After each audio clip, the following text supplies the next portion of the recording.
Nemu bungkus snack kesukaan sepupu di sela jok mobil suami. Bukannya ngamuk, istri ini kasih hadiah perpisahan yang bikin mental mereka hancur total. Penasaran? Pagi itu, cuaca kota Semarang sudah terasa terik meski matahari baru saja merangkak naik. Sinta berdiri di dapur, mengaduk panci berisi soto ayam kesukaan suaminya. Aroma kaldu, serai, dan daun jeruk menguar memenuhi ruangan, menciptakan suasana rumah yang hangat dan mengundang. Hari ini adalah hari Minggu, dan Bima, suaminya selama 5 tahun terakhir, dijadwalkan pulang dari perjalanan dinas luar kota yang melelahkan. Suara deru mesin mobil yang familiar memasuki garasi membuat Sinta segera mematikan kompor. Ia melepaskan celemeknya, merapikan rambutnya sejenak di depan cermin kecil dekat kulkas, dan berjalan menuju pintu depan dengan senyum mengembang. Pintu terbuka, menampakkan sosok Bima. Kemejanya kusut, lengan bajunya digulung hingga siku, dan dasinya sudah melonggar tak karuan. Wajahnya memancarkan kelelahan yang amat sangat. Di tangan kanannya, ia menyeret sebuah koper kecil. "Mas Bima, akhirnya pulang," sapa Sinta lembut, mengambil alih koper dari tangan suaminya dan menyodorkan punggung tangannya untuk mencium tangan Bima. Sebuah rutinitas rasa hormat yang tak pernah ia tinggalkan. Bima membalasnya dengan usapan pelan di puncak kepala Sinta. Jalanan macet parah dari luar kota, Dek. Proyek kali ini benar-benar menguras tenaga. "Mas rasanya mau pingsan saking capeknya," keluh Bima dengan suara serak. Ia melepaskan sepatunya asal-asalan dan berjalan gontai menuju ruang tengah, merebahkan tubuhnya di atas sofa yang empuk. Sinta menatap suaminya dengan penuh iba. Di mata Sinta, Bima adalah sosok suami yang nyaris tanpa celah. Pria itu pekerja keras, tidak pernah bermain tangan, dan selalu berusaha memenuhi kebutuhan rumah tangga mereka. Keluhan Bima tentang pekerjaan adalah hal yang lumrah, dan Sinta selalu memosisikan dirinya sebagai tempat istirahat yang paling nyaman bagi pria itu. "Air hangat sudah aku siapkan di bathtub, Mas. Kamu mandi dulu saja biar otot-ototnya rileks. Habis itu langsung makan, ya? Aku bikin soto ayam spesial buat kamu," bujuk Sinta sambil melepaskan kaus kaki suaminya. Bima tersenyum tipis, matanya sudah setengah terpejam. "Istri Mas memang yang paling juara. Tapi Mas numpang merem 5 menit saja ya? Sumpah, mata ini sudah berat banget." Sinta terkekeh pelan. "Ya sudah, 5 menit saja. Nanti aku bangunin." Sambil membiarkan Bima terlelap sejenak di sofa, Sinta membereskan koper suaminya. Ia memisahkan baju kotor, mengeluarkan perlengkapan mandi, dan merapikan dokumen-dokumen yang terselip. Kehidupan mereka tampak berjalan di atas rel yang sangat lurus dan damai. Tidak ada riak, tidak ada badai. Sinta merasa bersyukur memiliki rumah tangga yang stabil ini. Ia tidak pernah menyangka bahwa badai yang akan menghancurkan segalanya justru tidak datang dengan suara gemuruh petir, melainkan terselip dalam diam di tempat yang paling tidak ia duga. Setengah jam berlalu. Bima ternyata tertidur pulas hingga dengkurannya terdengar halus. Sinta tak tega membangunkannya. Pria itu pasti benar-benar kelelahan setelah bekerja keras demi keluarga mereka. Sambil menunggu suaminya bangun, Sinta memutuskan untuk mencari kesibukan lain. Ia teringat mobil Bima di garasi yang pasti kotor setelah dipakai perjalanan jauh. Sinta mengambil kunci mobil di atas nakas dan perlengkapan kebersihan. Ia bukan tipe perempuan yang segan kotor. Membersihkan mobil adalah salah satu cara Sinta menunjukkan perhatiannya, sebuah pelayanan kecil yang sering membuat Bima merasa sangat dihargai. Udara garasi terasa sumpek. Sinta membuka keempat pintu mobil untuk membiarkan udara bersirkulasi. Ia mulai dari bagian depan, mengelap dashboard yang berdebu tipis, membersihkan sisa cangkir kopi di cup holder, dan merapikan tumpukan karcis tol. Semuanya tampak normal. Hanya ada aroma pengharum mobil beraroma pinus yang sudah samar. Sinta kemudian beralih ke jok belakang.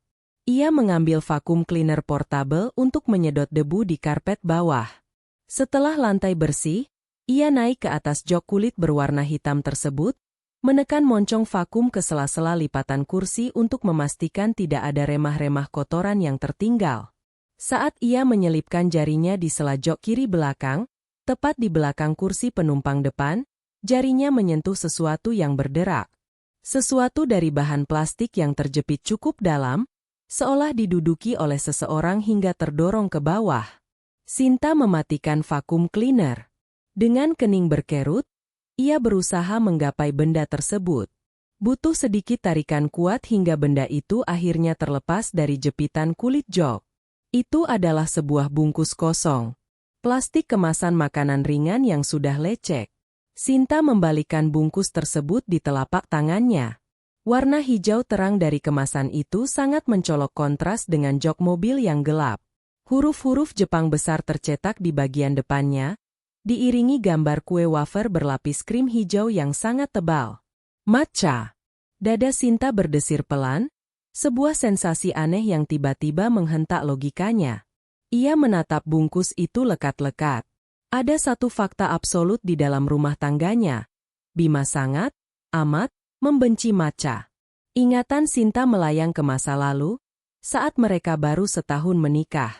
Sinta pernah membelikan es krim matcha yang sedang viral. Bima hanya mencicipi seujung sendok, dan pria itu langsung berlari ke wastafel. Muntah-muntah seolah baru saja menelan racun. Bima bilang aroma matcha mengingatkannya pada bau rumput laut busuk yang dicampur susu basi. Sejak hari itu, Sinta mengharamkan segala produk berbau matcha masuk ke rumah mereka demi menghargai suaminya. Lalu, apa yang dilakukan bungkus snack matcha impor, yang tidak dijual di sembarang minimarket? Ini di dalam mobil suaminya? Dan mengapa posisinya ada di sela jok belakang? Tempat yang secara logis diduduki oleh penumpang?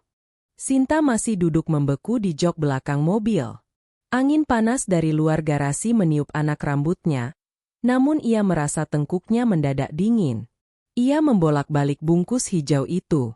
Tidak ada noda tanah atau kotoran lama. Plastiknya masih bersih, menandakan benda itu belum lama dibuang, atau lebih tepatnya, disembunyikan di sana. Paling lambat, itu masuk ke mobil beberapa hari yang lalu saat Bima katanya sedang berada di luar kota. Otak Sinta mulai bekerja cepat, mengeliminasi kemungkinan-kemungkinan. Klien Bima? Kebanyakan klien Bima adalah bapak-bapak proyek yang lebih suka mengisap kretek dan minum kopi hitam ketimbang mengunyah snack manis impor. Teman sekantornya? Hampir mustahil ada rekan kerja pria yang menumpang di jok belakang sendirian sambil mengemil matcha. Lagi pula, jika itu sekadar penumpang biasa, mereka pasti membuangnya di tempat sampah yang sudah disediakan Sinta di pintu mobil. Benda ini terjepit, seolah ada yang berusaha meremasnya agar tidak terlihat, lalu tanpa sadar menjejalkannya ke sela kursi saat panik atau terburu-buru. Perlahan, sebuah nama merayap naik ke permukaan benak Sinta. Sebuah nama yang pada awalnya ia tolak mentah-mentah karena rasanya terlalu tidak masuk akal, terlalu tabu untuk dicurigai. Rina. Rina adalah sepupu Sinta dari pihak ibu.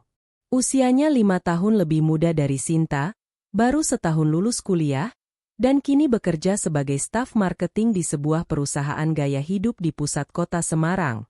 Rina gadis yang cantik, modis, dan punya satu obsesi spesifik. Segala hal yang berbau Jepang, terutama matcha. Sinta ingat betul, setiap kali ada acara kumpul keluarga, Rina selalu membawa bekal minuman matcha latte atau kue-kue hijau. Sinta juga ingat bagaimana Rina pernah dengan santainya memarahi penjual martabak karena kehabisan selai matcha. Di antara seluruh manusia yang Sinta kenal di dunia ini, yang gila snack impor matcha dengan huruf Jepang dibungkusnya hanyalah Rina. Tetapi Rina adalah keluarganya. Sinta menyayanginya seperti adik kandung sendiri.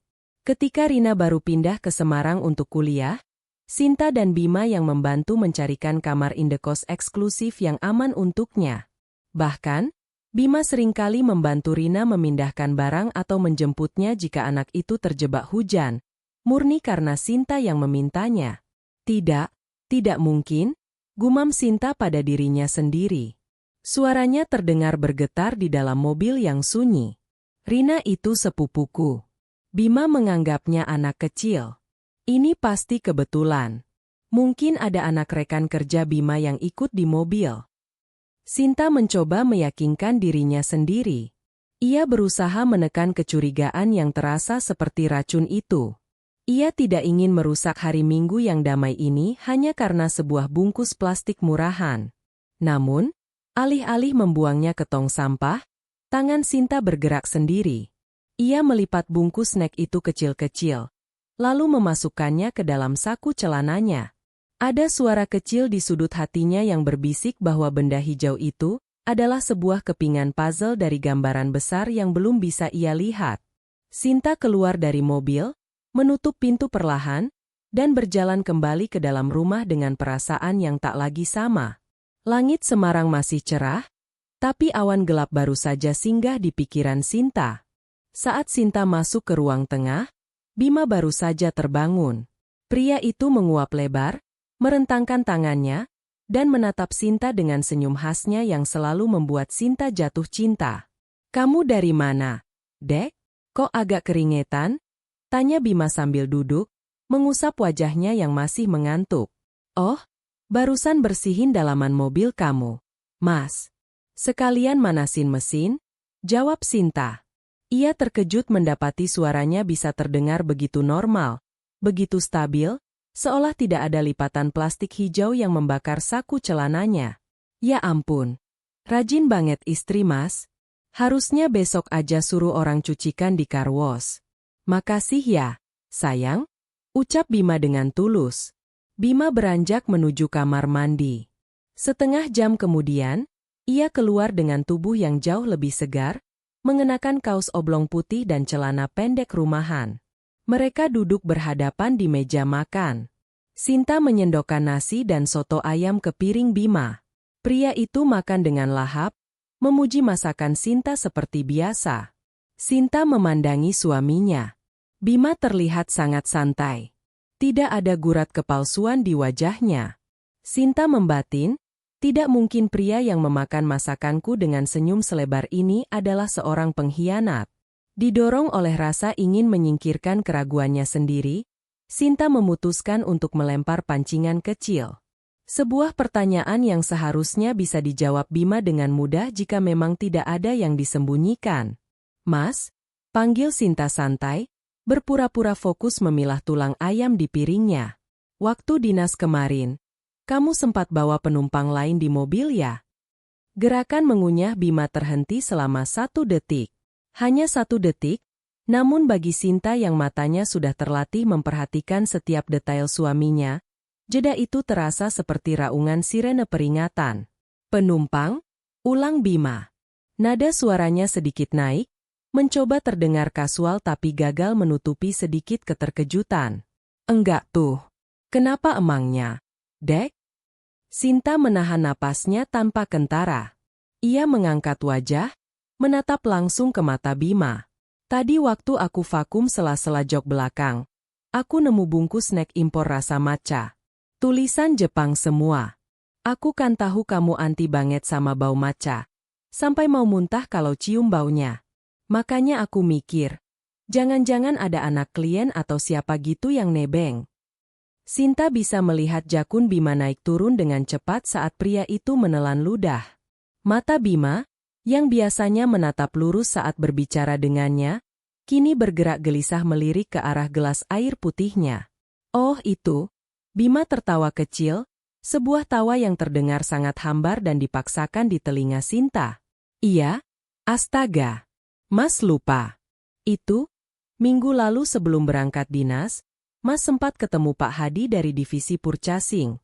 Beliau bawa anaknya yang ABG itu loh, si Tasya. Nah, anak itu makan snack di belakang. Mas aja sampai buka kaca saking pusingnya cium bau matchanya. Pasti dia yang buang sembarangan." Bima segera mengambil gelasnya dan minum dengan cepat, seakan air itu bisa membilas kebohongannya. Sinta terdiam. Wajahnya tetap datar, tapi jantungnya seakan jatuh ke dasar perut. Bima baru saja berbohong. Sinta tahu persis, Tasya, anak Pak Hadi, baru saja berangkat pertukaran pelajar ke Australia bulan lalu. Sinta bahkan ikut menyumbang uang saku saat acara perpisahan kecil-kecilan di rumah Pak Hadi. Tasya tidak mungkin berada di mobil Bima minggu lalu. Sinta tidak membongkar kebohongan itu. Ia tidak menggebrak meja atau melempar piring. Ia hanya mengangguk pelan, menyunggingkan senyum yang tidak mencapai matanya. "Oh, begitu ya?" sahut Sinta pelan. "Iya sih. Anak-anak ABG zaman sekarang emang suka banget jajan yang aneh-aneh." "Iya, Dek. Bikin mobil kotor aja," balas Bima cepat, tampak sangat lega karena merasa istrinya telah mempercayai alasannya. Bima kembali fokus pada makanannya, tanpa menyadari bahwa pondasi kepercayaan Sinta kepadanya baru saja runtuh berkeping-keping. Di meja makan itu, Sinta mengunyah soto ayamnya yang kini terasa hambar seperti sekam. Ia menyadari satu hal yang mengerikan. Suaminya bukan hanya pembohong yang buruk, tapi suaminya rela berbohong untuk menutupi jejak siapapun yang memakan maca di mobilnya. Dan karena Bima harus menggunakan alasan, "Anak Pak Hadi," itu berarti orang yang sebenarnya berada di mobil tersebut adalah seseorang yang tak boleh Sinta ketahui. Seseorang yang sangat Sinta kenal. 3 hari berlalu sejak penemuan bungkus snack itu. Bagi Bima, kehidupan berjalan normal seperti biasa. Ia kembali berangkat kerja, pulang malam, dan bermanja-manja pada Sinta. Namun bagi Sinta, rumah mereka tak lagi terasa seperti rumah. Ruangan-ruangan itu berubah menjadi panggung sandiwara, di mana Sinta menjadi penonton sekaligus aktris yang harus berpura-pura tidak menyadari bahwa skenario telah berubah. Anehnya, Sinta tidak merasa marah yang meledak-ledak. Ia tidak menangis histeris di bawah shower atau mengutuk keadaan. Perasaan yang perlahan merayapi hatinya jauh lebih mematikan dari amarah, kekecewaan yang teramat dalam, yang perlahan-lahan membekukan emosinya. Kecurigaan itu seperti lensa kontak baru. Setelah memakainya, Sinta melihat dunia dengan cara yang sepenuhnya berbeda. Hal-hal kecil yang dulu ia abaikan sebagai kebiasaan pria, kini terlihat jelas sebagai protokol keamanan seorang peselingkuh. Malam itu, Sinta sedang membaca buku di ranjang sementara Bima berada di kamar mandi. Dulu, Bima selalu meletakkan ponselnya sembarangan di atas kasur atau di meja rias Sinta dengan layar menghadap ke atas. Sinta bahkan tahu password ponsel Bima adalah kombinasi tanggal lahir mereka. Tapi malam ini, mata Sinta menangkap fakta baru. Ponsel Bima tidak ada di meja rias. Sinta diam-diam bangkit dan berjalan mendekati pintu kamar mandi. Ia mendengar gemericik air shower, tetapi di sela-sela suara air itu, Sinta bisa mendengar sayup-sayup bunyi dentingan pelan. Suara keyboard virtual smartphone yang sedang diketik dengan cepat. Bima membawa ponselnya ke dalam kamar mandi. Sesuatu yang tak pernah pria itu lakukan selama 5 tahun pernikahan mereka. Sinta mundur perlahan, kembali duduk di tepi ranjang. Hatinya mencelos, tapi matanya tetap kering. Ketika Bima keluar dari kamar mandi dengan handuk melilit pinggang, tangan kirinya menggenggam ponsel erat-erat. "Masih belum tidur, Dek?" sapa Bima santai. Ia meletakkan ponsel itu di atas nakas sebelah tempat tidurnya, namun kali ini dengan posisi layar menghadap ke bawah. "Tertelungkup. Lagi nanggung baca bab ini," jawab Sinta tenang, suaranya sedatar permukaan danau di malam tanpa angin. "Kamu sendiri kok bawa HP ke kamar mandi? Ada urusan kantor yang penting." Bima tampak salah tingkah selama sekian milidetik sebelum memaksakan sebuah tawa. "Oh, ini? Tadi Pak Bos tiba-tiba chat nanyain update materi meeting besok. Mas takutnya ditelepon pas lagi mandi, jadi dibawa aja sekalian biar cepat balasnya." "Oh?" Sinta hanya merespons pendek. Malam semakin larut, Bima telah tertidur lelap, napasnya teratur memecah kesunyian kamar. Lampu utama sudah dimatikan, hanya menyisakan temaram lampu tidur kekuningan. Sinta berbaring di samping Bima dengan mata terbuka lebar menatap langit-langit kamar. Didorong oleh insting yang menyiksanya, Sinta perlahan bangkit. Ia mengulurkan tangannya melewati tubuh Bima yang terlelap, meraih ponsel yang tertelungkup di nakas. Sinta menekan tombol power. Layar menyala, menampilkan kolom password angka. Jari Sinta bergerak mengetik kombinasi biasa, 1208, tanggal pernikahan mereka. Layar bergetar. Incorrect password. Sinta mencoba lagi. Kombinasi ulang tahun Bima. Incorrect password. Kombinasi ulang tahunnya sendiri. Incorrect password.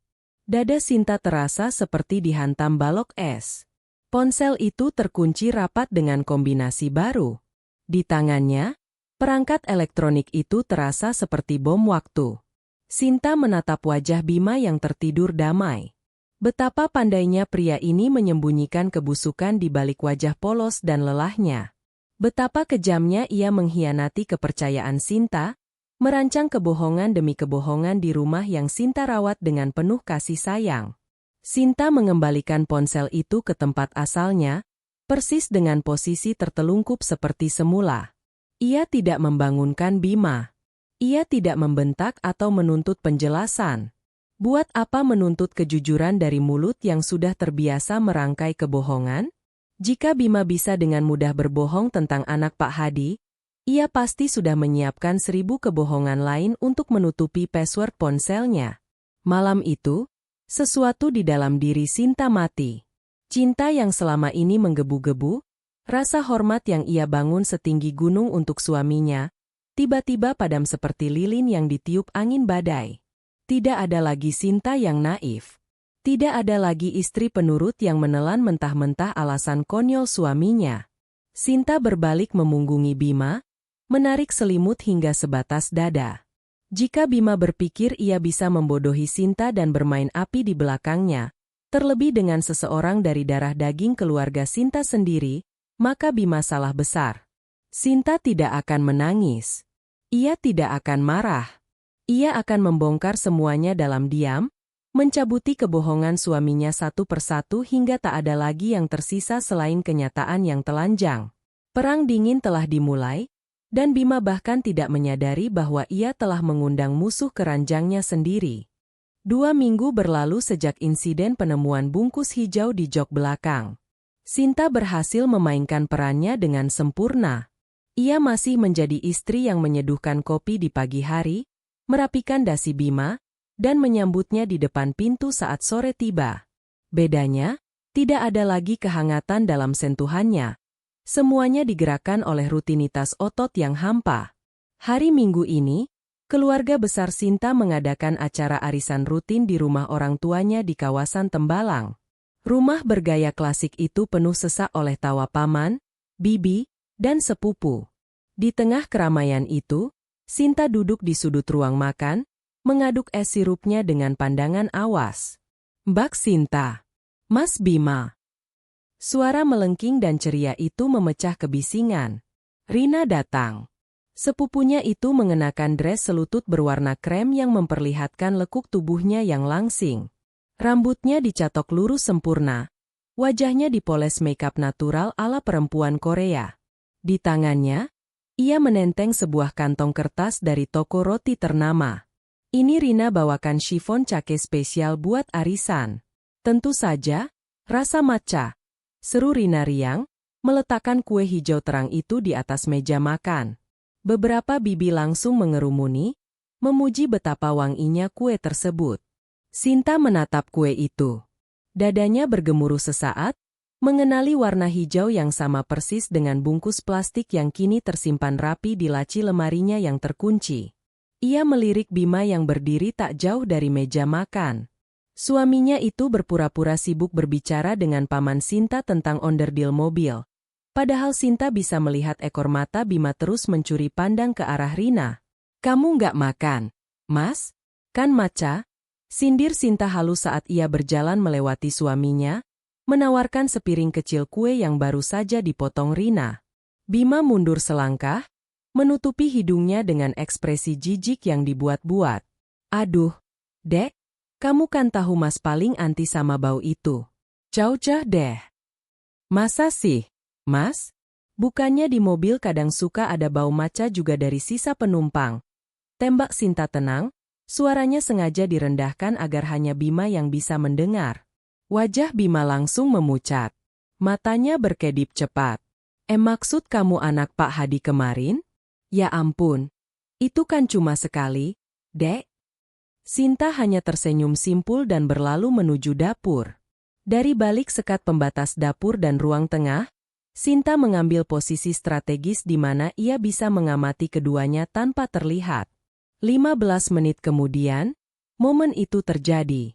Bima sedang mengambil air minum di dispenser dekat lorong kamar mandi yang sepi. Rina berjalan mendekat dari arah berlawanan. Saat mereka berpapasan, Sinta melihat dengan jelas bagaimana Rina sengaja menyenggolkan bahunya ke lengan Bima.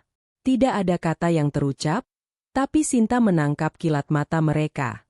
Bima memberikan senyum miring yang tertahan, dan Rina membalasnya dengan gigitan kecil di bibir bawahnya.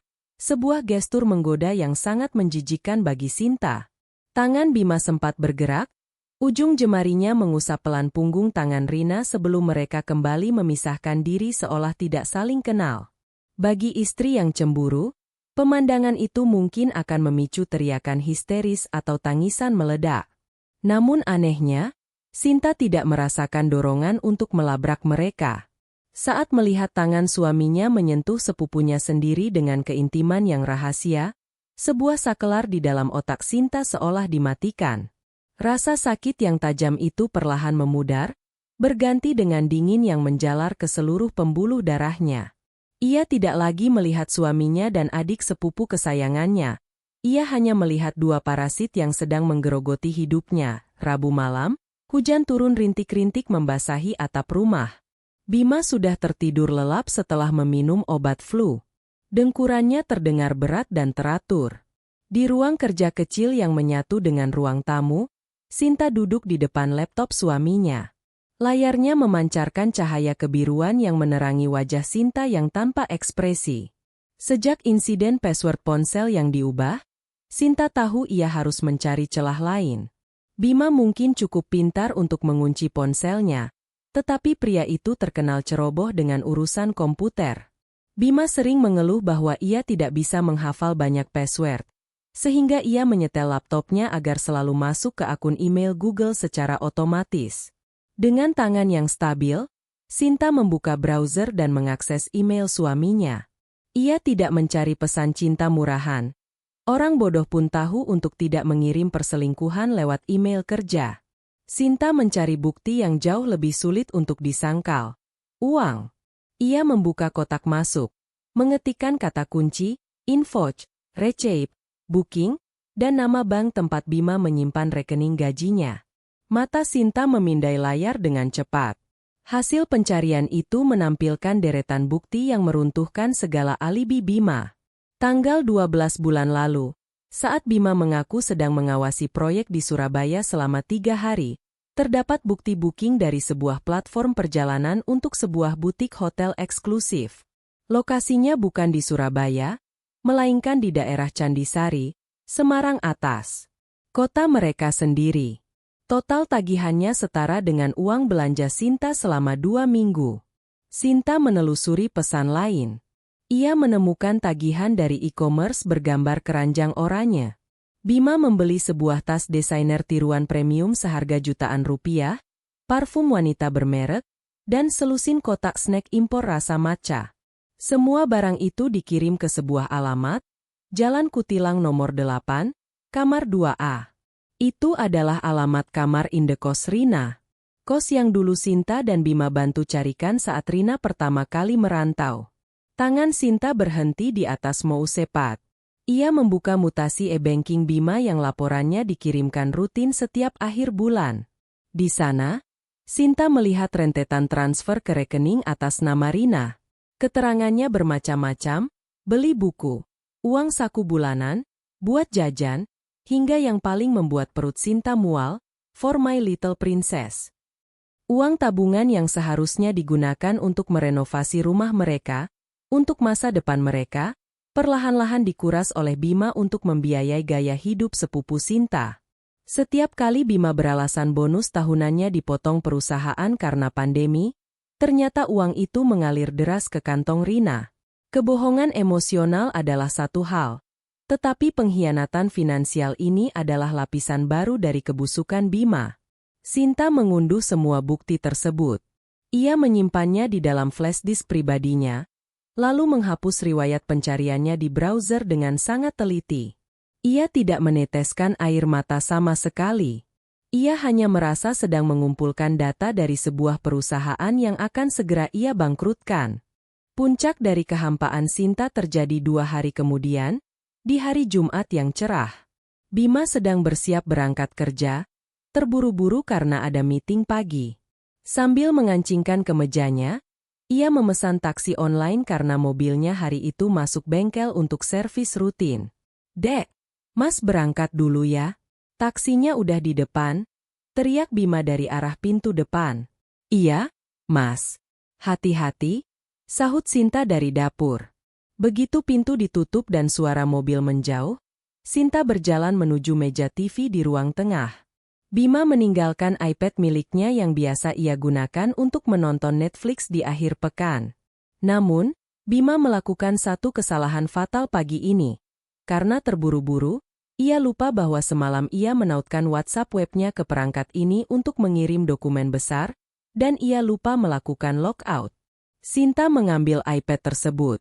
Jantungnya berdetak sedikit lebih cepat, namun otaknya tetap jernih. Ia membuka aplikasi browser, dan di sanalah seluruh percakapan Bima terpampang nyata tanpa enkripsi, tanpa password. Sinta tidak perlu mencari lama. Di daftar obrolan paling atas, ada kontak bernama admin proyek PT Jaya. Foto profilnya hanya gambar vektor sebuah gedung kosong. Namun, pesan terakhir yang muncul sama sekali tidak berhubungan dengan semen atau besi beton. Admin proyek PT Jaya, "Morning, sayang. Jangan lupa sarapan. Aku udah kangen banget." Sinta mengklik obrolan itu. Ia menggulir layar ke atas, membaca ribuan pesan menjijikan yang saling berbalas. Panggilan sayang yang kekanak-kanakan, pembicaraan mesum yang membuat Sinta merinding, dan keluhan-keluhan tentang bagaimana mereka harus menyembunyikan hubungan ini. Lalu, mata Sinta tertuju pada sebuah voice note berdurasi panjang yang dikirim Rina semalam, saat Bima sedang berada di kamar mandi. Sinta mengambil earphone, memasangnya di telinga, dan menekan tombol putar. Suara Rina yang manja, khas jika ia sedang merajuk, mengalun jernih. "Mas, aku tuh capek kucing-kucingan terus. Kemarin pas arisan aku sebel banget lihat Mbak Sinta sok kecakepan nawarin kamu kue. Dia tuh nggak sadar apa ya kalau suaminya udah bosen banget sama dia? Kapan sih kamu mau cerai? Aku kan juga pengen dipublis, Mas." Lalu, Sinta memutar balasan suara dari Bima. Balasan dari pria yang tadi pagi mencium keningnya sebelum berangkat kerja. "Sabar dong, sayang. Kamu kan tahu posisi Mas. Sinta itu dari keluarga berada. Bapaknya punya koneksi yang bisa hancurin karir Mas kalau Mas main cerai gitu aja. Lagian Sinta itu kaku banget di ranjang. Ngebosenin, kayak kanebo kering. Nggak kayak kamu yang selalu bikin Mas gila. Mas tahan sama dia cuma demi status dan biar hidup gampang aja. Kamu tahan sebentar lagi ya, sayangku. Akhir bulan kita ke villa yang di Bandungan lagi." Kata demi kata dari mulut Bima menghantam telinga Sinta, namun tidak menembus hatinya. Kalimat itu seharusnya menghancurkannya, meremukkannya hingga menjadi debu. Namun, saat voice note itu berakhir, Sinta justru merasakan keheningan absolut yang menguasai rongga dadanya. Semua memori manis selama 5 tahun terakhir, janji suci di depan penghulu, senyum tulus Bima, rasa hormat yang selalu Sinta berikan, semuanya terbakar habis, menyisakan ruang kosong yang gelap dan dingin. Bima tidak sekadar berselingkuh. Bima memanfaatkannya. Bima memandang rendah dirinya, menganggapnya tak lebih dari sekadar jaminan sosial, pelindung karir, sementara cinta dan hasratnya ia berikan pada sepupu Sinta yang parasit. Sinta tidak menangis. Tak ada satu tetes pun air mata yang memberontak keluar dari sudut matanya. Ia hanya mencabut earphone-nya, memindahkan seluruh rekaman obrolan itu, menggunakan fitur ekspor chat, dan mengirimkannya ke email pribadinya yang baru ia buat dengan nama samaran. Setelah proses selesai, Sinta menutup tab browser tersebut, mengembalikan iPad ke posisi semula, tepat di milimeter yang sama saat Bima meninggalkannya. Selesai sudah. Pria bernama Bima telah mati di dalam benak Sinta. Yang tersisa di rumah ini hanyalah seorang target yang harus ia musnahkan secara perlahan. Sinta berjalan gontai namun mantap menuju kamar mandi di kamar utamanya. Ia menyalakan keran wastafel, membiarkan air dingin mengalir deras ke lubang pembuangan, memecah kesunyian rumah yang tiba-tiba terasa seperti kuburan. Ia menatap pantulan dirinya di cermin besar di atas wastafel. Sinta adalah perempuan berusia akhir 20-an yang terawat. Kulitnya kuning langsat, matanya tajam, dan tulang pipinya tegas. Di cermin itu, Sinta mencari jejak-jejak istri yang patah hati. Ia mencari mata yang bengkak, bibir yang gemetar, atau pundak yang merosot layu. Namun ia tidak menemukannya. Bayangan di cermin itu balas menatapnya dengan tatapan yang sedingin es, setajam obsidian. Sinta menyentuh pipinya sendiri. Kulitnya terasa dingin. Tidak ada jejak air mata. Ia bahkan mencoba memaksakan dirinya untuk menangis, mengingat masa-masa indah saat Bima melamarnya di pinggir pantai Marina 5 tahun lalu. Kosong. Ingatan itu kini terasa seperti menonton film murahan yang dimainkan oleh aktor yang buruk. "Kamu bodoh, Bima?" bisik Sinta pada pantulannya sendiri. Suaranya serak, bukan karena menahan tangis, melainkan karena lelah menyembunyikan kewarasannya. "Kamu menukar emas berlian dengan plastik daur ulang." Sinta mengambil air dingin dan membasuh wajahnya.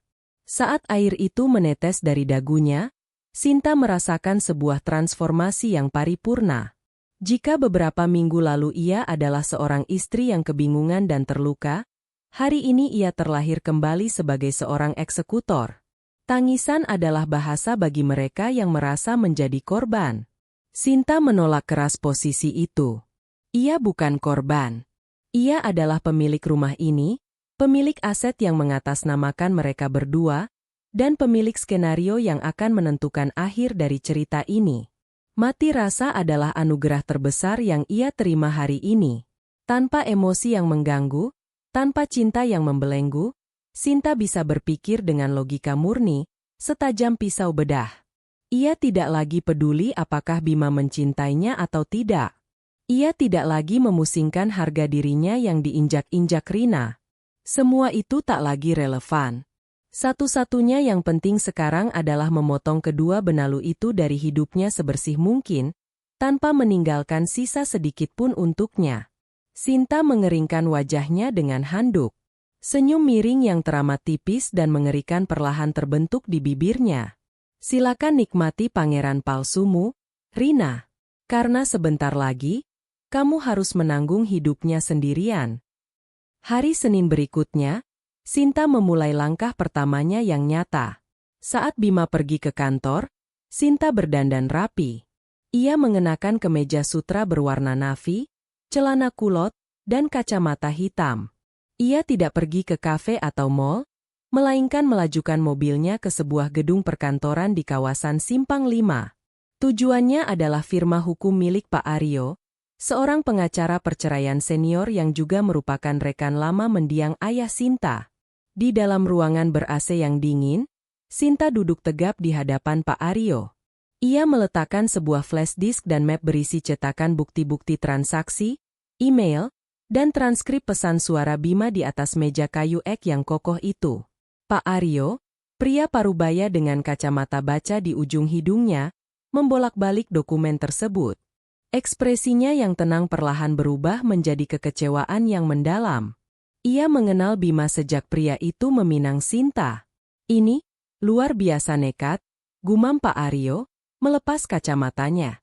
Ia menatap Sinta dengan pandangan bersimpati. "Nak Sinta, saya turut prihatin. Kamu pasti sangat hancur melihat semua ini. Kalau kamu mau menuntut mereka dengan pasal perzinaan, bukti ini cukup kuat." "Saya tidak peduli dengan pasal perzinaan, Pak Aryo," jawab Sinta datar. Nada suaranya sangat tenang, nyaris seperti sedang membahas menu makan siang. "Saya tidak mau buang waktu dan energi melihat muka mereka di kepolisian. Saya cuma mau satu hal, cerai, secepatnya, selogis mungkin, dan pastikan Bima keluar dari pernikahan ini tanpa membawa sepeser pun dari aset yang merupakan hak saya. Pak Aryo menaikkan alisnya, sedikit terkejut melihat ketegaran kliennya. Biasanya, klien perempuan yang datang padanya dengan kasus perselingkuhan akan menghabiskan setengah jam pertama untuk menangis terseduh-seduh. Tapi Sinta tidak. Mata perempuan itu jernih dan tak kenal ampun. Baiklah. Mari kita bicara bisnis, kata Pak Aryo, mengubah posturnya menjadi lebih profesional. Rumah di Manyaran itu atas nama siapa? Atas nama saya, hadiah dari Papa sebelum kami menikah. Tapi Bima yang membayar biaya perawatannya. Bagus. Itu artinya rumah itu murni harta bawaan, bukan gana gini. Bima tidak punya hak atas rumah itu, Pak Aryo mencatat di notesnya. Lalu bagaimana dengan tabungan bersama? Rekening bersama kami dipegang atas nama saya, tapi ATM-nya ada di Bima. Hari ini, sepulang dari sini, saya akan ke bank. Saya akan pindahkan 80% dari saldo rekening itu ke rekening pribadi saya. Sisanya yang 20% biarkan di sana, itu memang uang hasil gajinya bulan ini. Saya tidak mau dituduh merampok. Saya hanya mengamankan uang saya. Pak Aryo tersenyum puas. Kamu pintar sekali, Nak. Untuk mobil, kebetulan mobil yang sering dipakai Bima itu masih dalam masa kredit, kan? Sinta mengangguk pelan. Atas nama Bima, tapi DP-nya dari saya. Biarkan saja mobil itu padanya. Biar dia yang pusing meneruskan cicilannya setelah dia kehilangan akses ke tabunganmu. Saya akan mulai menyusun draft gugatan cerainya. Kita siapkan semuanya dengan rapi. Kapan kamu berencana mengajukan draft ini padanya? Mata Sinta menerawang keluar jendela, melihat jalanan kota Semarang yang sibuk. Bima bilang, akhir pekan depan dia akan, dinas, lagi keluar kota. Saya tahu pasti, akhir pekan itu dia akan menyewa villa bersama Rina. Saya akan menyerahkan draft perceraian ini di sana. Tepat di depan hidung mereka berdua. Drama yang cukup berisiko, Pak Aryo memperingatkan. Kamu yakin kuat secara mental? Sinta berdiri, mengancingkan jas kardigannya. Mental saya sudah mati sejak mendengar voice note itu, Pak Aryo. Tidak ada yang tersisa untuk dihancurkan. Saya hanya ingin membereskan sampah di rumah saya. Setelah keluar dari firma hukum, Sinta pergi ke bank. Semuanya berjalan sesuai rencana. Ia menarik ratusan juta rupiah yang merupakan hasil jerih payahnya dari bisnis toko rotinya, memindahkannya ke rekening baru yang tidak Bima ketahui.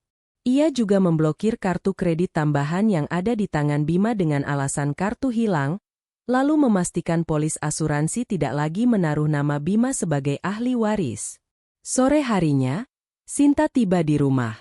Ia memasak gulai ikan kesukaan Bima dengan sangat telaten. Ketika Bima pulang malam itu, mengeluh tentang bosnya yang menyebalkan, Sinta memijat pundaknya, tersenyum manis, dan melayaninya layaknya ratu yang melayani raja.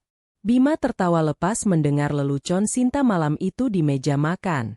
Pria itu menyuapkan gulai ikan dengan lahap, tak menyadari bahwa perempuan yang menatapnya dengan senyum lembut di seberang meja telah mencabut setiap paku yang menopang kehidupannya. Pion catur telah diatur di atas papan. Bima sudah terpojok tanpa ia sadari. Sinta hanya tinggal menunggu sang raja melangkah ke kotak kematiannya. Dan ia akan melontarkan kata sekakmat tanpa perlu meninggikan suaranya barang satu oktav pun. Semua tinggal menghitung hari. Akhir pekan depan, pertunjukan utamanya akan dimulai. Rabu malam, ruang tengah rumah Sinta terasa seperti panggung teater dengan naskah yang sudah dihafal di luar kepala. Bima duduk di sofa sambil memangku laptopnya. Dahinya berkerut seolah sedang memikirkan masalah pekerjaan yang sangat pelik. Sinta melipat pakaian di atas karpet, sesekali melirik suaminya dengan ekspresi datar yang disembunyikan di balik senyum simpul. Dek, panggil Bima tiba-tiba, menutup layar laptopnya dengan embusan napas berat. Jumat besok Mas kayaknya harus berangkat ke luar kota lagi. Proyek yang di Solo ada kendala teknis, vendornya lepas tangan. Mas harus turun langsung buat supervisi. Sinta menunda lipatan kemeja di tangannya. Ia menatap mata Bima. Dulu, kebohongan seperti ini selalu berhasil mengelabui Sinta karena Bima menyampaikannya dengan nada lelah yang begitu meyakinkan. Kini, Sinta bisa melihat betapa palsunya kerutan di dahi pria itu. Oh ya? Kasihan sekali kamu, Mas. Pasti capek banget bolak-balik. Respon Sinta lembut, nyaris seperti bisikan seorang ibu yang sedang meninabobokan anak kecil. Berangkat Jumat sore atau Sabtu pagi? Jumat sore sepulang kerja, Dek. Rencananya nginap sampai Minggu siang. Gak apa-apa kan kalau Mas tinggal lagi akhir pekan ini? Bima bertanya dengan nada bersalah yang dibuat-buat, menatap Sinta dengan sepasang mata memelas. Tentu saja nggak apa-apa, Mas. Pekerjaan kan tanggung jawab kamu. Lagi pula, kebetulan banget. Ibu kemarin telepon, minta aku nginap di rumah Tembalang dari Jumat malam sampai Minggu. Katanya bapak lagi agak kurang enak badan, butuh ditemani. Balas Sinta dengan kebohongan yang dirangkai seketika, mengalir begitu saja dari bibirnya tanpa beban. Wajah Bima seketika berubah cerah. Gurat kelegaan terpancar jelas dari matanya. Tentu saja ia lega. Rencana istrinya untuk menginap di rumah mertua berarti tidak akan ada panggilan video mendadak di malam hari, tidak akan ada kewajiban untuk memberi kabar setiap jam, dan yang terpenting, Bima memiliki kebebasan absolut. Wah, bapak sakit apa, Dek? Mas jadi nggak enak nggak bisa jenguk, kata Bima berbasa-basi, mencoba terdengar simpatik. Cuma kecapean biasa, Mas. Nggak usah dipikirkan. Kamu fokus saja sama proyek di Solo. Biar urusan rumah dan bapak aku yang handle. Besok malam aku bantu packing baju-baju kamu, ya? Ucap Sinta sambil kembali melipat pakaian, membuang muka agar Bima tidak melihat matanya yang menatap kosong ke arah karpet. Makasih ya, Dek. Kamu memang istri yang paling pengertian sedunia. Puji Bima, bangkit dari sofa dan mengecup puncak kepala Sinta sekilas sebelum berjalan menuju dapur. Saat Bima berbalik, Sinta mengangkat wajahnya. Ia menatap punggung suaminya dengan pandangan yang sulit diartikan. Kalimat pujian itu dulu selalu membuatnya merasa melayang. Namun malam ini, kata pengertian di telinga Sinta terdengar seperti bodoh. Ya, Mas. Aku sangat pengertian, batin Sinta dingin. Aku mengerti persis apa yang akan kamu lakukan. Dan aku memberimu izin penuh untuk menghancurkan dirimu sendiri. Keesokan malamnya, Sinta benar-benar menepati janjinya. Ia menyiapkan koper kecil Bima. Memasukkan kemeja-kemeja kasual yang rapi, celana pendek favorit suaminya, dan sebotol parfum. Sinta menyetrika setiap helai pakaian itu dengan sangat rapi, memastikan suaminya tampil memukau untuk selingkuhannya. Tidak ada air mata yang menetes ke atas meja setrika. Tidak ada tangan yang gemetar. Sinta melakukan semuanya dengan efisiensi seorang mesin pembunuh berdarah dingin yang sedang menyiapkan senjata untuk mengeksekusi targetnya. Jumat sore, langit kota Semarang mulai berubah warna menjadi jingga kemerahan. Sinta sudah memarkirkan kendaraannya sejauh 50 meter dari gedung kantor Bima. Namun, ia tidak menggunakan mobil SUV putih miliknya yang biasa. Hari ini, ia duduk di balik kemudi sebuah Honda Brio hitam yang kacanya digelapkan hingga 80%. Mobil itu adalah milik Maya, sahabat masa kuliah Sinta yang bersedia meminjamkannya tanpa banyak bertanya setelah Sinta menceritakan garis besar rencananya. Di kursi penumpang sebelah kiri Sinta, tergeletak sebuah map coklat tebal yang tersegel rapi. Di dalamnya berisi draft gugatan cerai yang sudah dicetak rapi oleh firma hukum Pak Aryo, lengkap dengan lampiran rekap mutasi rekening dan tangkapan layar percakapan WhatsApp menjijikan antara Bima dan Rina. Di dalam tas tangan Sinta, tersimpan sebuah bungkus plastik hijau yang telah ia simpan selama berminggu-minggu. Bungkus maca yang menjadi katalisator kehancuran ini. Tepat pukul 17.15, Mobil sedan Bima keluar dari basement gedung perkantoran. Sinta menyalakan mesin Brio hitamnya, membiarkan dua mobil lain menyala di depannya sebagai pembatas, sebelum perlahan mengikuti mobil Bima dari jarak aman. Jantung Sinta berdetak dengan ritme yang sangat normal. Tidak ada adrenalin yang meletup, tidak ada keringat dingin di telapak tangannya. Ia mengemudi dengan santai, mendengarkan siaran radio lokal yang memutar lagu-lagu jazz klasik. Membuntuti suaminya yang hendak berselingkuh ternyata tidak semenakutkan yang sering digambarkan dalam sinetron. Bagi Sinta, ini hanyalah proses administratif yang harus diselesaikan. Mobil Bima tidak mengarah ke gerbang tol menuju Solo. Pria itu mengarahkan kendaraannya menembus kemacetan jam pulang kerja menuju daerah Tembalang, berbelok ke Jalan Kutilang. Sinta tersenyum miring. Bima menjemput Rina di kosannya. Sinta memarkir Brio hitamnya di dekat warung kelontong, sekitar 20 meter dari gerbang kos Rina. Tak lama, Rina keluar. Gadis itu mengenakan gaun bunga-bunga tanpa lengan dan kacamata hitam besar, menenteng sebuah travel bag bermerek. Bima turun dari mobil, membukakan pintu penumpang depan untuk Rina, dan bahkan sempat menyelipkan sehelai rambut Rina ke belakang telinga sebelum menutup pintu. Sebuah pemandangan romantis yang memuakkan. Tapi Sinta hanya menontonnya layaknya melihat dua monyet sirkus yang sedang melakukan trik murahan. Mobil Bima kembali melaju, kali ini mendaki menuju kawasan Semarang Atas, melewati Ungaran, dan terus menanjak menuju kawasan Pegunungan Bandungan. Udara mulai terasa dingin, kabut tipis turun menyelimuti jalanan yang meliuk-liuk. Sinta menjaga jaraknya, berterima kasih pada lalu lintas akhir pekan yang cukup padat sehingga Brio hitamnya benar-benar menyatu dengan kendaraan wisata lainnya. Sekitar pukul 19.30, mobil Bima berbelok masuk ke sebuah kompleks villa privat yang tersembunyi di balik deretan pohon pinus. Villa itu memiliki gerbang kayu yang eksklusif dan penjagaan yang ketat. Sinta menghentikan mobilnya di seberang jalan, mematikan mesin, dan menunggu di dalam kegelapan kabut Bandungan. Ia akan memberi mereka waktu.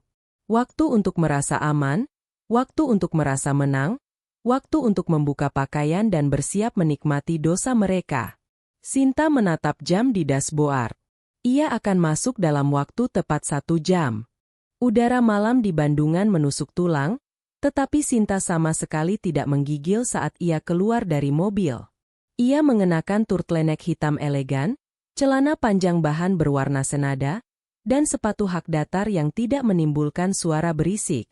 Di tangan kirinya, ia menggenggam map coklat tebal itu. Sinta menyeberang jalan dan mendekati pos satpam kompleks villa. Berbekal kartu identitas dan foto buku nikah digital di ponselnya, Sinta merangkai sebuah kebohongan yang sempurna dan meyakinkan kepada satpam parubaya yang berjaga. Malam, Pak. Suami saya atas nama Bima check-in di villa nomor 4 tadi, kan? Saya istrinya, baru nyusul dari Semarang karena tadi sore masih ada meeting. Ucap Sinta dengan senyum ramah yang terlihat sangat berkelas. Satpam itu mengecek buku tamunya, melihat kecocokan nama, dan tanpa curiga mengangguk. Oh, enggih, Bu. Betul, Pak Bima di nomor 4. Silakan masuk, Bu. Jalannya agak menanjak sedikit ke arah kanan. Sinta mengucapkan terima kasih dan berjalan menyusuri jalan setapak berbatu koral. Cahaya lampu taman yang kekuningan menerangi langkahnya. Lingkungan ini sangat sepi, hanya terdengar suara jangkrik dan embusan angin pegunungan. Villa nomor 4 berdiri anggun di ujung jalan buntu. Bangunannya terbuat dari kayu jati dengan kaca-kaca besar yang tirainya sudah tertutup rapat. Ada cahaya temaram dari dalam, dan sayup-sayup terdengar alunan musik R&B yang diputar dari speaker Bluetooth. Mobil sedan Bima terparkir rapi di garasi terbuka. Sinta berdiri di depan pintu utama yang terbuat dari kayu solid. Ia memejamkan mata selama 3 detik.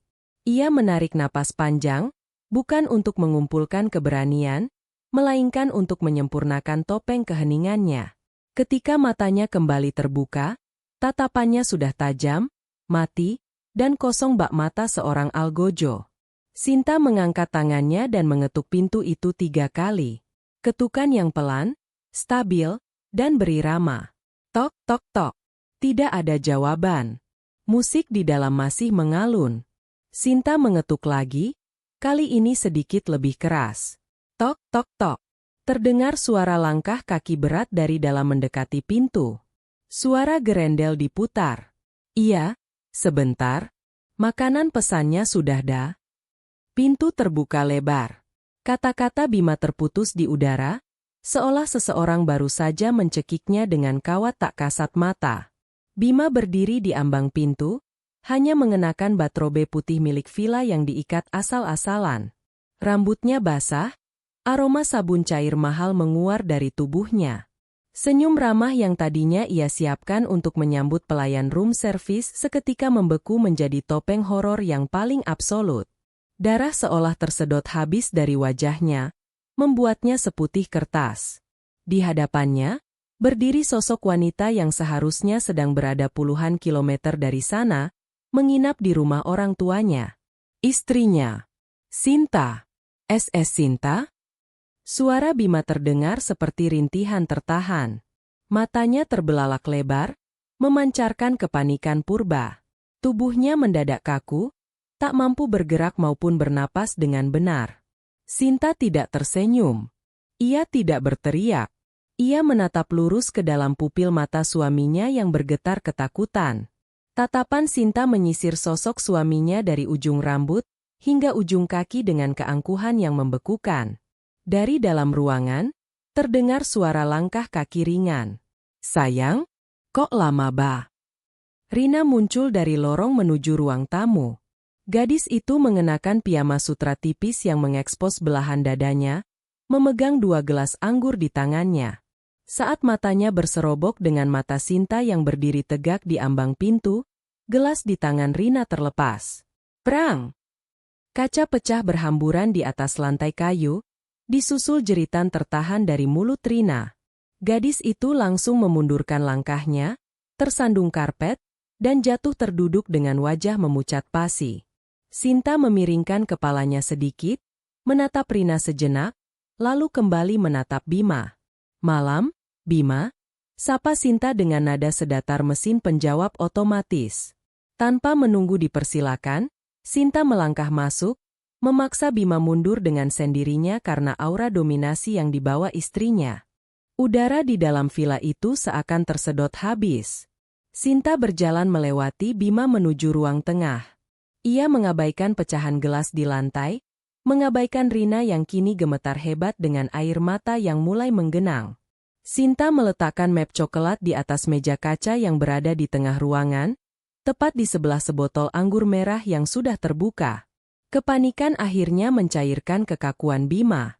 Pria itu menyadari bahwa kiamatnya telah tiba. Dengan gerakan kikuk dan tergesa-gesa, Bima langsung menjatuhkan dirinya ke lantai, bersimpuh tepat di dekat kaki Sinta. Dek, dengerin Mas dulu. Suara Bima bergetar hebat. Air mata keputusasaan langsung mengalir di pipinya.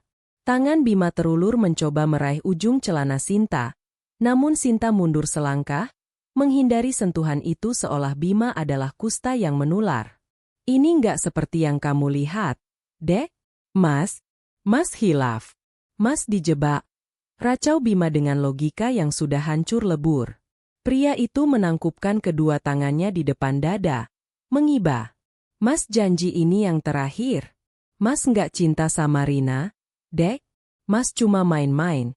Sumpah demi Allah, Dek, maafin Mas. Sinta menatap pria yang meratap di lantai itu. Tidak ada amarah yang meledak di dadanya, hanya ada rasa jijik yang luar biasa mual. Ini adalah pria yang selama 5 tahun ia hargai, ia layani, dan ia anggap sebagai imamnya. Dan sekarang, pria ini terlihat tak lebih dari seekor cacing tanah yang menggeliat ketakutan karena tertangkap basah. Dari sudut ruangan, Rina yang merasa posisinya terancam ikut memulai dramanya. Gadis itu menangis histeris, merangkak mendekati Sinta. Mbak Sinta, maafin aku. Mbak, aku salah. Tapi Mas Bima yang terus ngejar aku. Mbak, Mas Bima yang maksa aku ikut ke sini. Aku nggak berani nolak karena Mas Bima ancam mau bunuh diri kalau aku putusin. Rina berteriak di sela isak tangisnya, mencoba memutarbalikkan fakta dan menjadikan dirinya korban. Bima menoleh tajam ke arah Rina, matanya membelalak marah.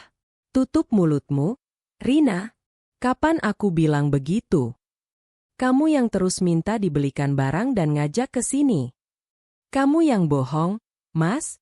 Kamu bilang kamu mau ceraikan Mbak Sinta karena dia membosankan. Balas Rina tak kalah sengit, insting bertahan hidupnya membuat ia rela melemparkan Bima ke dalam jurang. Sinta berdiri di tengah-tengah kekacauan itu bagaikan patung pualam yang dingin dan tak tersentuh. Dua manusia di hadapannya saling menggigit, saling melemparkan kesalahan demi menyelamatkan diri mereka sendiri dari murka yang mereka kira akan Sinta lepaskan. Mereka menunggu Sinta menjambak rambut Rina. Mereka menunggu Sinta menampar wajah Bima. Mereka menunggu teriakan makian dan piring-piring yang berterbangan. Namun, Sinta tidak memberikan mereka kepuasan itu. Sinta tidak melakukan apa-apa. Ia hanya menatap mereka berdua dalam diam yang memekakan telinga. Detik demi detik berlalu. Keheningan Sinta perlahan-lahan mulai mencekik leher Bima dan Rina. Tangisan mereka mereda dengan sendirinya, digantikan oleh kebingungan dan ketakutan yang jauh lebih dalam. Sikap apatis Sinta jauh lebih mengerikan daripada badai amarah manapun. Bima mendongak, menatap wajah istrinya. Wajah yang biasanya penuh dengan senyum lembut dan kehangatan itu kini benar-benar kosong. Mata Sinta memancarkan ketiadaan. Bima merinding.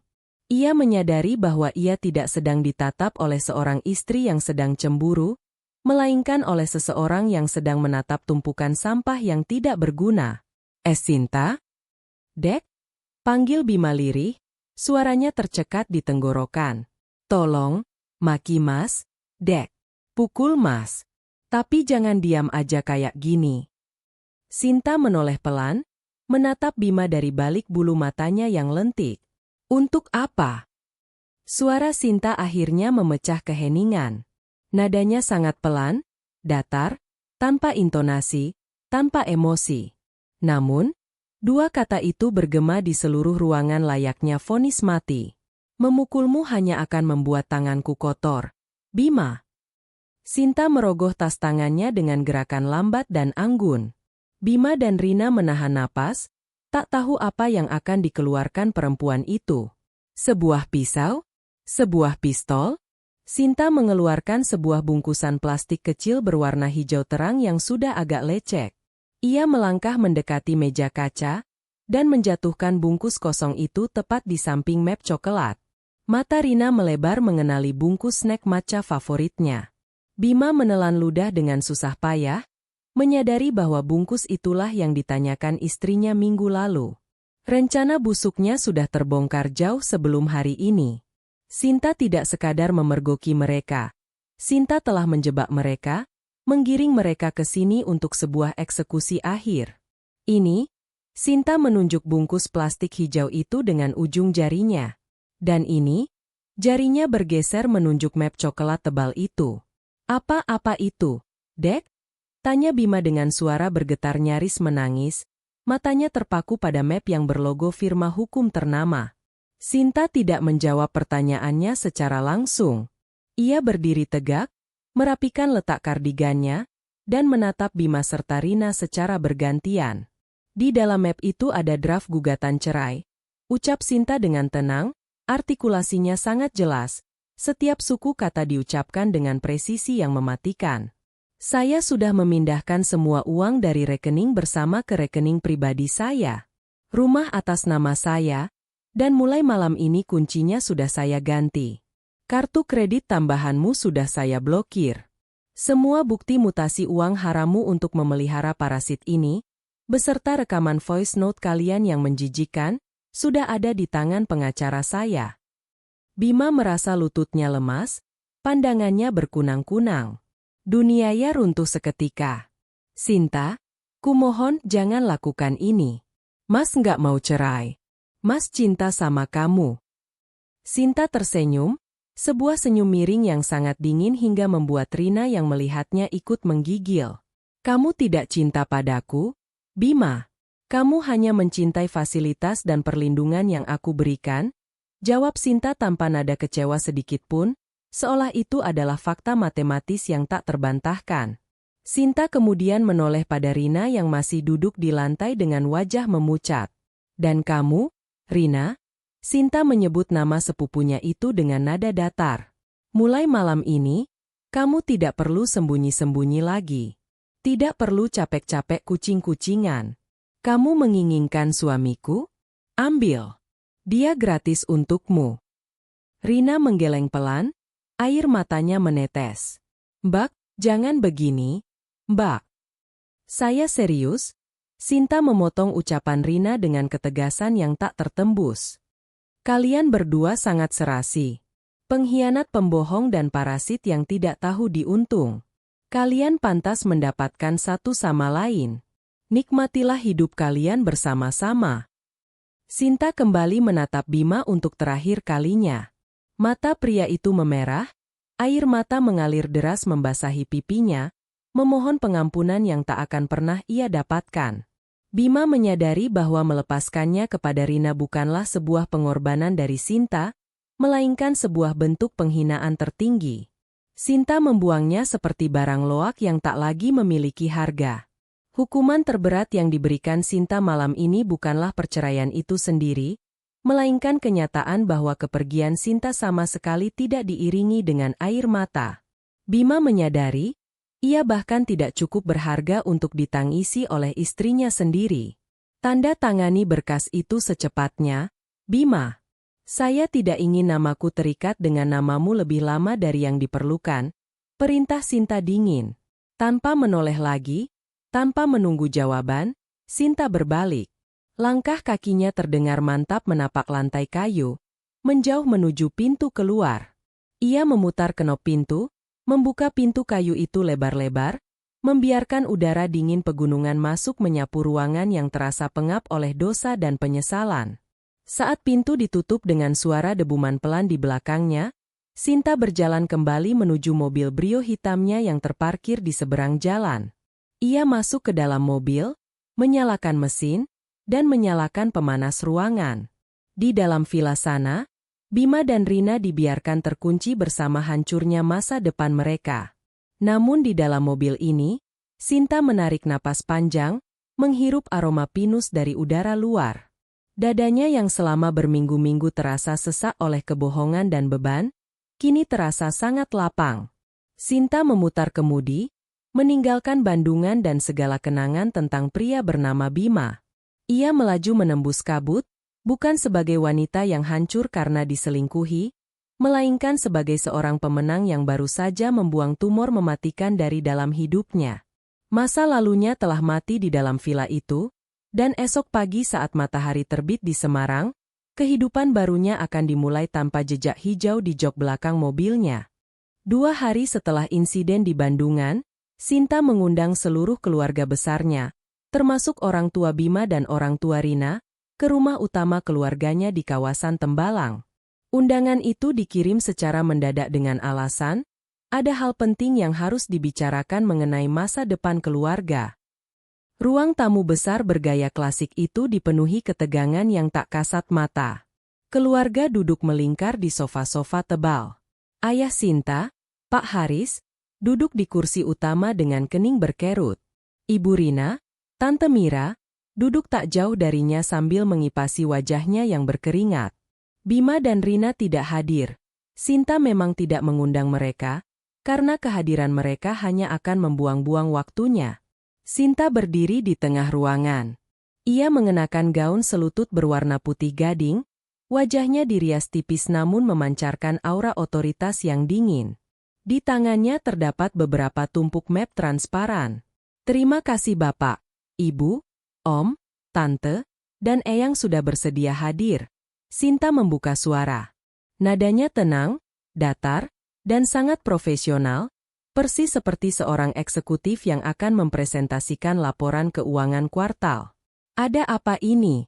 Enduk? Kok mendadak sekali? Bima mana? Tanya Ibu Bima dengan raut cemas. Sinta menatap ibu mertuanya tanpa emosi. Itulah alasan saya mengumpulkan kalian semua di sini. Mulai hari ini, Bima bukan lagi bagian dari keluarga ini, dan saya bukan lagi istrinya. Besok pagi, pengacara saya akan mendaftarkan gugatan cerai ke pengadilan agama. Kelebat keterkejutan menyapu seluruh ruangan. Bisik-bisik mulai terdengar. Pak Haris berdiri, wajahnya memerah. Sinta, apa-apaan ini? Jangan mengambil keputusan sembarangan. Pernikahan itu bukan permainan. Saya tidak bermain-main, Pak. Jawab Sinta seraya membagikan map transparan itu ke meja di depan ayah dan ibunya, meja di depan mertuanya, dan satu lagi tepat di pangkuan Tante Mira. Silakan dibaca. Pak Haris membuka map tersebut. Matanya membelalak melihat lembaran mutasi rekening, tagihan hotel butik, bukti pembelian barang-barang mewah, dan lembar transkrip percakapan yang dicetak tebal. Namun, yang membuat napas Pak Haris tercekat adalah nama yang tertulis sebagai penerima semua fasilitas haram itu. Tante Mira yang juga membuka mapnya langsung menjerit tertahan. Tangannya gemetar hebat hingga lembaran kertas itu berserakan di atas karpet. Ini tidak mungkin. Rina anak baik-baik. Ini fitnah, Sinta. Jerit Tante Mira dengan wajah pucat pasi, menatap Sinta dengan kemarahan seorang ibu yang menyangkal aib anaknya. Saya tidak butuh validasi atau pembelaan dari siapapun di ruangan ini. Potong Sinta dengan suara pelan namun tajam bagai silet, menghentikan histeria Tante Mira seketika. Sinta mengeluarkan sebuah pemutar audio kecil dan menyambungkannya ke speaker Bluetooth di ruang tamu. Sinta memutar rekaman voice note yang berisi desahan Manjarina dan balasan merendahkan dari Bima. Suara itu menggema di ruang tamu yang mendadak hening bak kuburan. Pak Haris memegang dadanya, wajahnya memerah pada menahan murka. Ibu Bima jatuh pingsan di pelukan suaminya, sementara Tante Mira menutupi wajahnya sambil menangis meraung-raung, menanggung malu yang tak tertanggungkan. Sinta mematikan speaker itu dengan tenang. Ia menatap ayahnya yang kini mengepalkan tangan, siap meledak dan mencari Bima untuk menghabisinya. Pak, panggil Sinta dengan suara dingin, menatap lurus ke mata ayahnya. Jangan membuang energi Papa untuk memukul bajingan itu. Jangan kotori tangan Papa. Saya sudah membereskan semuanya. Rumah, tabungan, dan aset saya sudah aman. Saya mengumpulkan kalian di sini bukan untuk meminta pertimbangan, apalagi mencari bahu untuk menangis. Saya hanya menyampaikan fakta. Sinta menoleh ke arah keluarga besarnya, menatap mereka satu persatu dengan pandangan yang membekukan. Saya sudah membuang Bima, dan saya memberikannya secara cuma-cuma kepada Rina. Mulai detik ini, apapun yang terjadi pada mereka berdua bukan lagi urusan saya, dan saya melarang siapapun mengaitkan nama saya dengan mereka. Tanpa menunggu tanggapan lebih lanjut, Sinta mengambil tasnya dan berjalan keluar dari rumah utama itu. Ia meninggalkan badai yang kini mengamuk di dalam keluarganya. Ia tidak peduli dengan teriakan kutukan ayahnya kepada keluarga Tante Mira, atau tangisan mertuanya. Skenarionya sudah berjalan sempurna. Tali pengikatnya telah putus bersih. 1 minggu berlalu sejak malam di Bandungan. Bagi Bima, dunia yang selama ini ia pijak dengan angkuh telah hancur berkeping-keping. Malam itu, setelah ditinggalkan Sinta di villa, Bima mencoba pulang ke rumah mereka di Manyaran. Namun, ia mendapati gembok pagar sudah diganti dengan rantai besi yang tebal. Kode keamanan pintu utama juga telah diubah. Koper berisi sisa pakaiannya beserta sekardus barang-barang pribadinya teronggok begitu saja di teras depan, seperti sampah yang dijemput petugas kebersihan. Keesokan paginya di kantor, Bima mencoba menarik uang di ATM untuk menyewa apartemen sementara. Layar mesin menampilkan tulisan merah, transaksi ditolak. Saldo tidak mencukupi. Sinta benar-benar menguras habis tabungan yang selama ini Bima andalkan, menyisakan angka minimal yang bahkan tidak cukup untuk membayar deposit kos-kosan. Kartu kredit tambahannya pun sudah mati. Bima terpaksa menyewa kamar motel murah di pinggiran kota. Ruangannya bau apek, AC-nya berdengung bising, dan kasurnya keras. Di sanalah Bima mulai menyadari betapa mewahnya kehidupan yang ia miliki saat bersama Sinta. Sinta yang selalu memastikan kemejanya wangi, Sinta yang memasak makanan hangat bergizi, Sinta yang merawat rumah mereka hingga senyaman surga. Dan Bima menukar semua surga itu demi sebuah sensasi sesaat di sela-sela jok mobil. Didorong oleh penyesalan yang menyiksanya hingga ia hampir gila, Bima terus-menerus mengirim pesan kepada Sinta. Setiap jam, setiap menit. Bima, Dek, tolong balas. Mas tidur di lantai motel yang kotor. Mas sakit, Dek. Mas butuh kamu. Bima, Dek, Mas janji bakal putusin Rina sekarang juga. Mas rela sujud di kaki kamu, cium telapak kaki kamu, asalkan kamu cabut gugatan cerainya. Bima, Sinta, kumohon. Setidaknya angkat telepon Mas sekali saja. Mas kangen masakan kamu. Mas hancur tanpa kamu. Ratusan pesan itu hanya menunjukkan tanda centang biru. Dibaca, namun diabaikan. Sinta membaca pesan-pesan itu sambil menikmati secangkir teh chamomile di balkon rumahnya yang damai. Dulu, jika Bima mengeluh sakit flu saja, Sinta akan panik mencari obat dan mengompres dahi suaminya semalaman. Kini, membaca pengakuan Bima yang hancur dan tidur di tempat kotor tidak menimbulkan simpati sedikit pun. Hati Sinta benar-benar sudah menjadi tembok es yang kebal. Pada hari ke-10, Bima yang sudah putus asa mengirim pesan suara sambil menangis sesenggukan. Dek, Mas mohon balas pesan Mas. Satu kata saja. Mas benar-benar mau mati rasanya didiamkan seperti ini. Malam itu, ponsel Bima bergetar. Sebuah balasan masuk dari Sinta. Dada Bima berdegup kencang, secercah harapan palsu muncul di benaknya. Dengan tangan gemetar, Bima membuka pesan tersebut. Hanya ada satu kalimat singkat yang masuk. Sinta, urus saja Rina. Jangan ganggu waktu istirahatku. Bima menatap layar ponselnya hingga matanya perih. Tidak ada kemarahan, tidak ada makian, tidak ada tanda-tanda kecemburuan. Kalimat itu diucapkan dengan kedinginan yang absolut. Harapan Bima putus seketika. Sinta telah membuangnya ke tempat sampah, dan Sinta tidak pernah memungut kembali sampah yang sudah dibuangnya. Bima memeluk lututnya di sudut kamar motel yang pengap itu, menangis meraung-raung menyadari kebodohannya sendiri. Sinta tidak melebih-lebihkan saat ia berkata bahwa Bima dan Rina pantas untuk satu sama lain. Ia tahu persis bahwa pondasi dari perselingkuhan mereka bukanlah cinta sejati, melainkan kombinasi dari hawa nafsu, adrenalin karena sembunyi-sembunyi, dan yang paling penting, aliran dana finansial dari Bima. Ketika ketiga elemen itu dicabut, hubungan mereka berubah menjadi neraka. Keluarga besar telah mengucilkan Rina. Ayah dan ibunya, karena tidak kuat menanggung malu yang luar biasa di hadapan keluarga besar, mengusir Rina dan menolak memberikan bantuan finansial sepeser pun. Rina yang terbiasa hidup enak kini terdampar. Karena Bima tidak lagi mampu membayarkan sewa kamar kos eksklusifnya, mereka berdua terpaksa tinggal satu atap di sebuah rumah kontrakan sempit dan murah di daerah pedalaman Mijen, jauh dari pusat kota.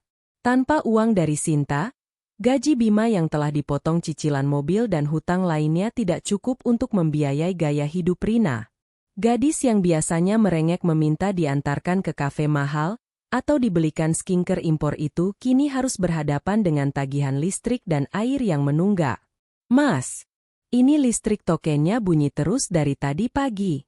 Kamu nggak isi ya? Teriak Rina dari arah dapur yang sumpek.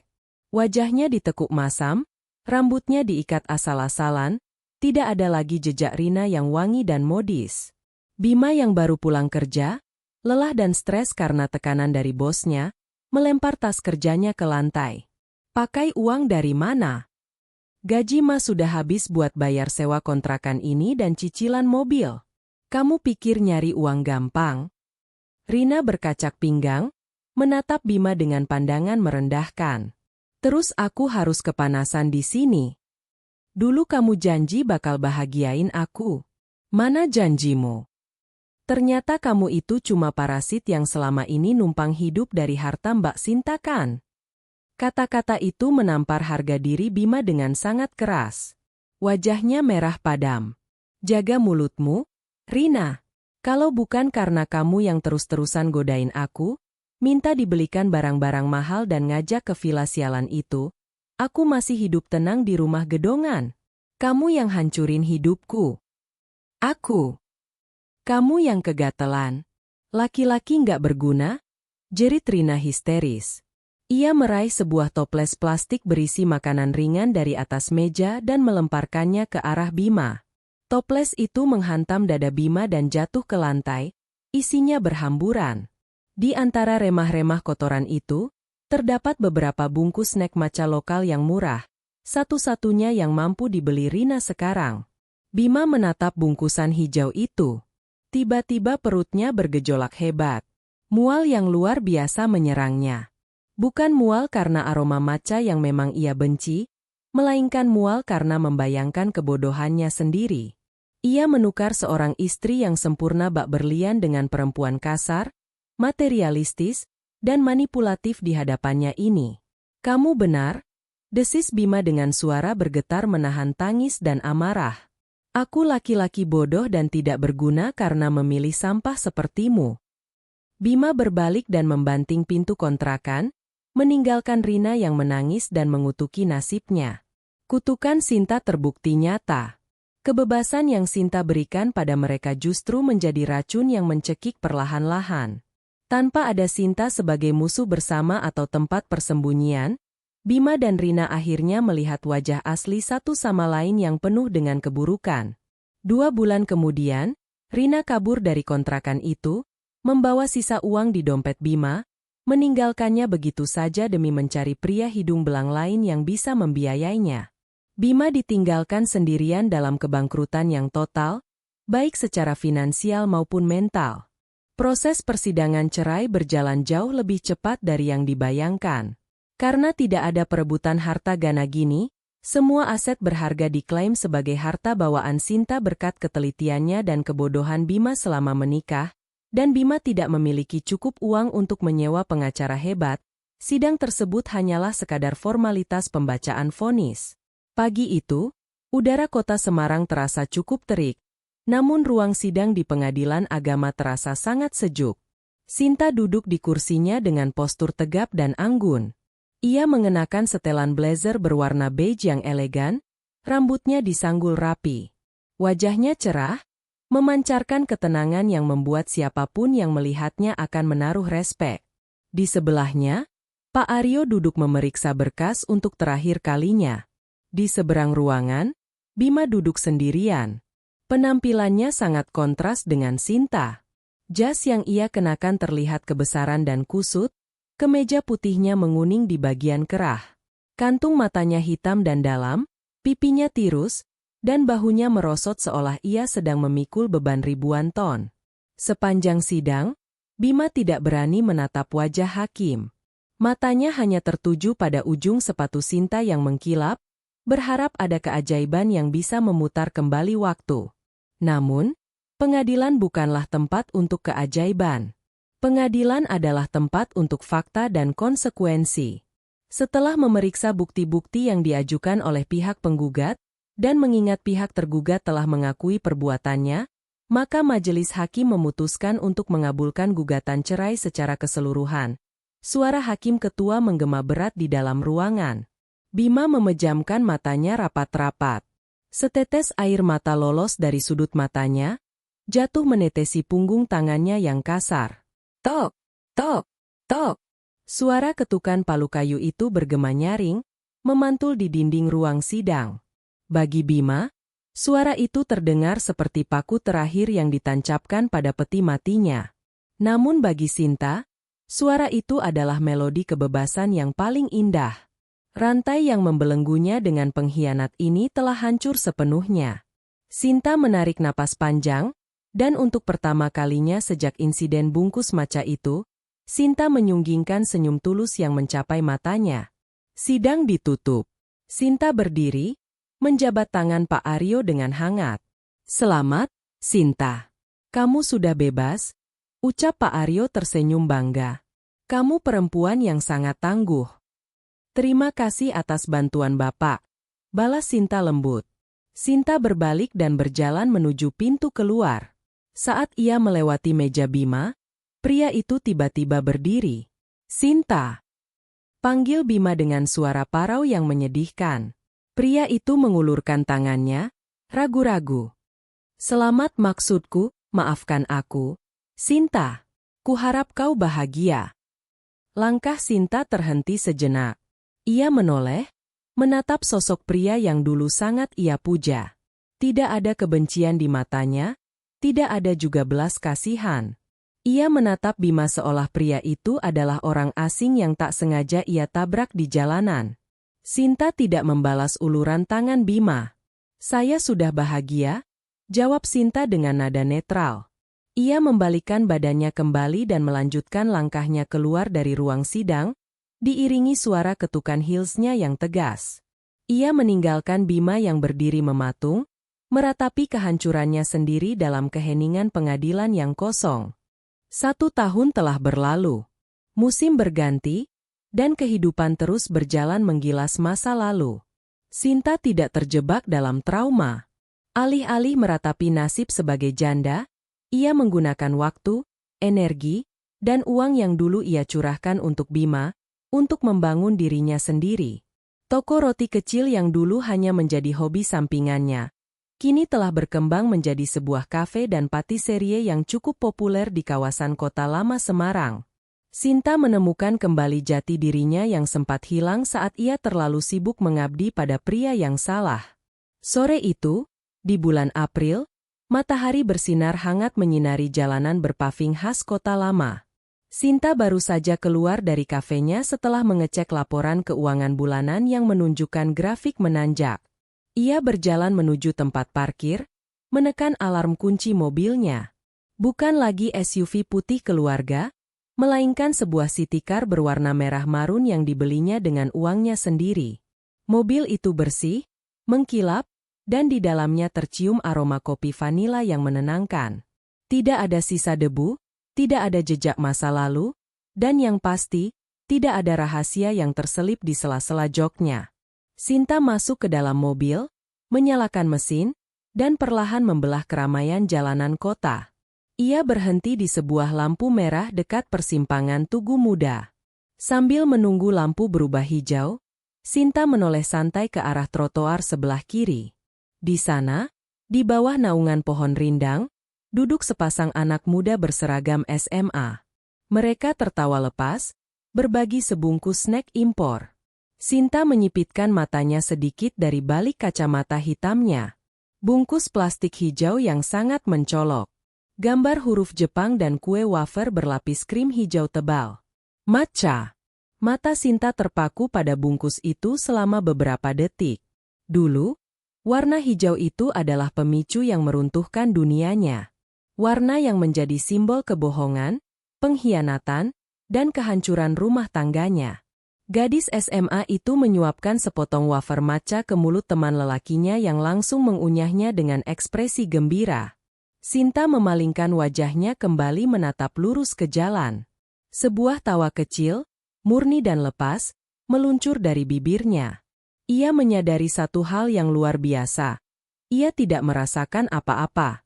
Jantungnya tidak berdebar, perutnya tidak mual, dan tangannya tidak gemetar. Rasa sakit yang dulu ia kira akan meninggalkan bekas luka permanen, ternyata telah sembuh tanpa sisa. Warna hijau itu hanyalah warna. Matcha hanyalah sebuah rasa makanan.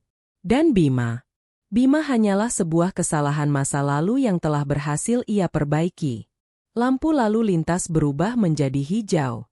Klakson kendaraan di belakangnya berbunyi pelan. Sinta menginjak pedal gas, melajukan mobil merahnya menembus udara sore Semarang. Angin masuk melalui celah kaca jendela yang sengaja ia buka sedikit, memainkan anak rambutnya. Ia tidak tahu bagaimana nasib Bima saat ini, apakah pria itu masih hidup luntang-lantung atau sudah menemukan pekerjaan baru. Ia juga tidak peduli di mana Rina berada sekarang. Mereka adalah karakter yang sudah lama Sinta coret dari buku kehidupannya. Sinta menaikkan volume radio yang sedang memutar lagu bernada ceria. Ia melaju menyongsong masa depannya, membawa serta hati yang dulu sempat mati rasa, kini berdetak kembali dengan kebebasan seutuhnya. Kosong yang dulu ia rasakan, kini telah terisi penuh oleh kedamaian. Semuanya telah berakhir. Dan semuanya baik-baik saja. Nah, kalau kamu yang ada di posisi Sinta, kamu bakal ngamuk brutal ngelabrak mereka, ketik 1, atau milih balas elegan sampai mental mereka hancur, ketik 2? Coba drop pilihan dan alasanmu di kolom komentar. Ya.